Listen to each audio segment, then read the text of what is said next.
Il ne faut jamais sous-estimer le danger de la poussière ni du bruit. Dans ce conseil, nous vous partageons déjà quelques points d'attention.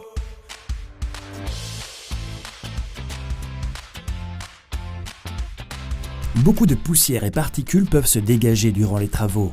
Vous remuez également de la poussière en nettoyant et même en rangeant, ce qui représente un risque pour votre santé. Un thème essentiel pour tous ceux qui mettent leur nez partout lorsqu'ils bricolent. Une exposition à la poussière de bois se veut plus dangereuse que prévu. Des réactions allergiques peuvent survenir.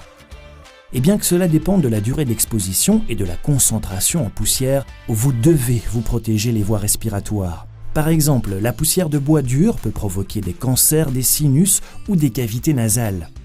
Un autre risque consiste en l'accumulation de cette poussière de bois dans l'air, ce qui peut finir par entraîner jusqu'à un risque d'explosion. Alors comment pouvez-vous vous protéger de manière appropriée ? Assurez-vous de toujours disposer des masques anti-poussière appropriés. Ils peuvent être divisés en 3 types de filtres principaux. P1, P2 et P3. Vous utilisez le P1 contre les grosses particules solides et non nocives. Un type P2 se porte lui contre des poussières, brouillards et fumées nocives et irritantes pour les voies respiratoires. Le P3 est nécessaire quant à lui en cas de particules nocives et toxiques pour les voies respiratoires. Généralement, un masque anti-poussière ne s'utilise que pendant une session et donc jetable. Ceci est indiqué sur le masque avec les lettres NR. Si rien n'est mentionné, le masque ne s'utilisera de toute façon qu'une seule fois. S'il ne s'agit toutefois pas d'un masque jetable, vous devez alors penser à remplacer les filtres à temps pour qu'ils puissent fonctionner efficacement.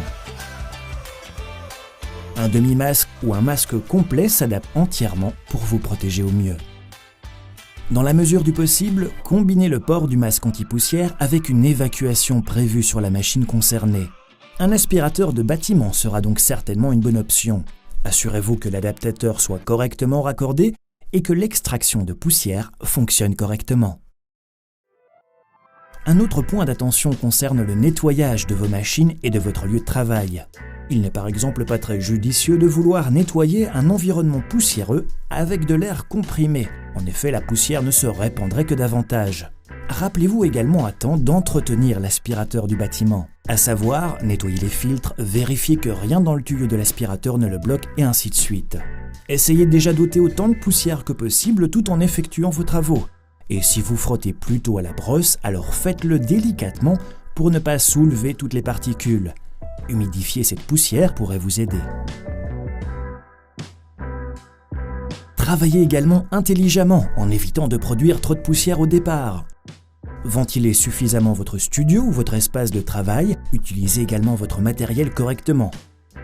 Une mauvaise lame de scie, une meule usée, cela conduit forcément non seulement à des situations dangereuses, mais empêche de traiter le matériau correctement, ce qui peut produire un excédent de poussière.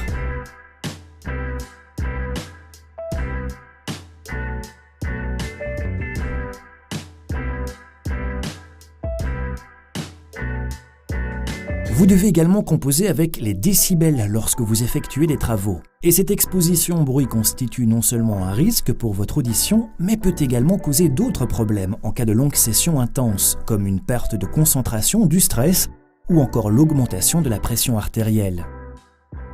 Sachez que votre audition peut s'endommager dès que le bruit dépasse 80 décibels. Pour que ce soit plus concret, c'est identique à un bruit d'aspirateur ou d'une tondeuse à gazon. Une augmentation de 10 décibels représente une multiplication du niveau sonore par 10.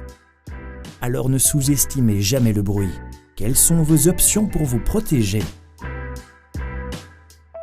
Les oreilles sont entièrement recouvertes par un casque anti-bruit qui offre une protection confortable durant des travaux longs et soutenus. En cas d'utilisation intensive, vous devez penser à remplacer le casque après un certain temps. Vous en avez déjà certainement croisé à vos concerts et festivals, les bouchons d'oreilles. Ils se compressent et s'adaptent à votre conduit auditif, ce qui le rend bien hermétique. Et cet accessoire n'est pas réutilisable. Ces bouchons d'oreilles-ci, réutilisables, se constituent d'un cordon ou arceau qui vous permet de l'attacher à vos vêtements, ce qui est pratique si vous devez les retirer un moment entre deux tâches. Une bonne protection contre le bruit et ensuite facile à nettoyer.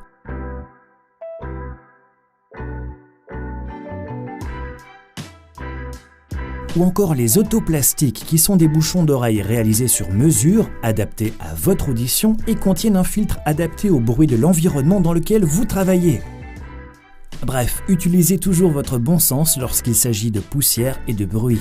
Investissez dans un équipement de protection individuelle de haute qualité pour pouvoir travailler en toute sécurité et surtout en toutes circonstances. Inscrivez-vous maintenant pour plus de conseils à notre magazine gratuit en ligne. Merci de votre fidélité.